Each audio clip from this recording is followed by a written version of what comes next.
Bonjour et bienvenue dans Cinépop News, l'émission hebdomadaire dans laquelle on revient sur les infos de la semaine, les films en salle, les sorties futures et plus si affinité. Une semaine assez calme niveau news, Hollywood ayant été un peu assommé par l'annonce de la mort de Stan Lee dès lundi. Pas de grandes nouvelles donc, quelques infos mineures ou des rumeurs sur lesquelles on va revenir juste après, mais ce qui a surtout fait parler ces derniers jours, ce sont les bandes annonces de 3 films très attendus. Détective Pikachu, c'est typiquement le genre de projet qui pue dès le début. Avoir un Pikachu qui parle et qui résout des crimes, sur papier, ça a tout d'un plantage. Puis arrive cette bande-annonce, et ça a l'air génial, en tout cas visuellement et au niveau du ton et de l'humour. Moi, ça m'a étonné dans le bon sens. Reste à voir si le scénario suivra, mais je suis beaucoup moins pessimiste que prévu.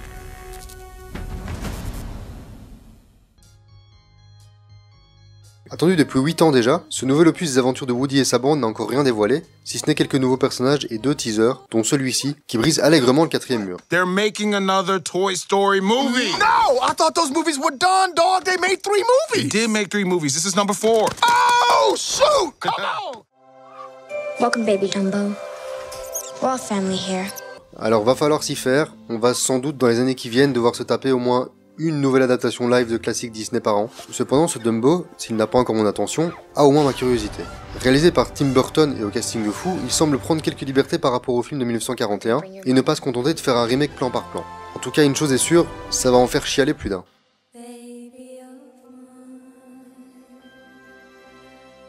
Deux petites infos casting, Jacob Tremblay jouera dans l'adaptation de Dr. Sleep, suite de Shining avec Ewan McGregor. Et puisqu'il n'a que 2 jours de tournage prévus, et qu'une Wendy et un Lauren ont été castés également, on le verra sûrement en jeune Danny dans un flashback, puisqu'il ressemble pas mal à l'acteur original. Et puis, Pedro Pascal, qu'on a vu par exemple dans Game of Thrones et Narcos, sera le héros principal de la série Star Wars de Mandalorian. Et dans la section Hollywood sans inspi de cette semaine, on annonce un reboot du Saint avec Chris Pratt, qui commence à être un peu trop partout, et un remake du western High Noon. Autant ça me fait très peur, autant le scénario est tellement intemporel qu'il peut très bien fonctionner si l'action est transposée à notre époque.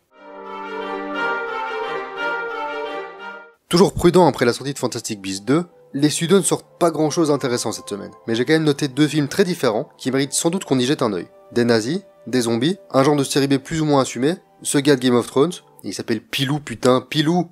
Bref, ça peut être fun. Film assez classique en apparence, du style qui sort plus ou moins tous les 6 mois avec le schéma des enfants turbulents, un acteur principal qui va les aider, et à la fin tout le monde est content. C'est parfois génial, parfois chiant, et souvent très prévisible. Cette fois-ci, on espère que Kairon, très bien entouré niveau casting, y apportera sa patte et son originalité.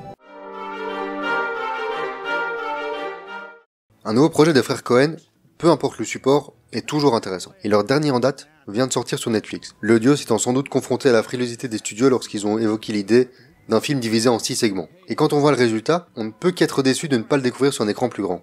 Parce que c'est visuellement magnifique. Divisés donc en 6 parties de durée variable, les Coen se sont amusés à donner à chaque histoire une identité différente, aussi bien dans le ton que dans les couleurs. Certaines seront chantantes, d'autres verbeuses, et parfois presque intégralement silencieuses. J'ai dû le regarder 2 fois pour véritablement l'apprécier, car cette balade de Buster Scruggs nous prend de court, en emmenant ces histoires là où on ne les attend pas, achevant les unes trop tôt et en faisant traîner d'autres. C'est donc, en sachant à quoi m'attendre, que j'ai pu vraiment profiter de l'œuvre, pleine d'amour pour le genre et truffée d'hommages.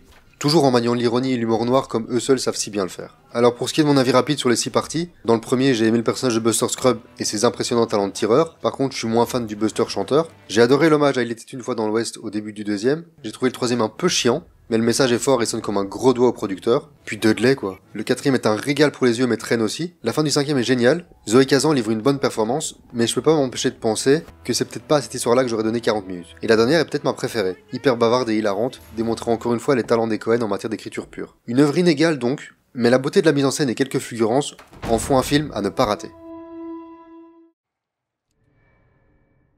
À l'instar de son prédécesseur en 1977, oui, je suis belge, ce Suspiria sauce 2018 est une expérience mentale et sensorielle. Et là où l'original est resté le film emblématique du giallo, celui-ci, s'il n'aura sans doute pas le même statut culte dans le futur, a au moins le mérite de se démarquer des autres produits horrifiques récents. Et pas qu'un peu. Au niveau de l'histoire, la structure initiale du récit reste la même, mais son traitement est très différent. Plus explicite, plus dérangeant, plus violent, le réalisateur ne nous ménage jamais. Filmant ses corps désarticulés et ses os brisés sans filtre. Le travail sonore de beaucoup de scènes, en particulier celle de rêve, est également réfléchi pour provoquer le malaise. Et ça fonctionne. Une autre grosse différence par rapport à l'original, ce sont les couleurs. Omniprésentes chez Argento, elles sont ici remplacées par une teinte gris-beige déprimante qui colle à l'ambiance maussade de son Berlin en crise. Mais qui rappelle aussi l'atmosphère de certains films des années 70, aspect renforcé par des mouvements de caméra typiques de l'époque.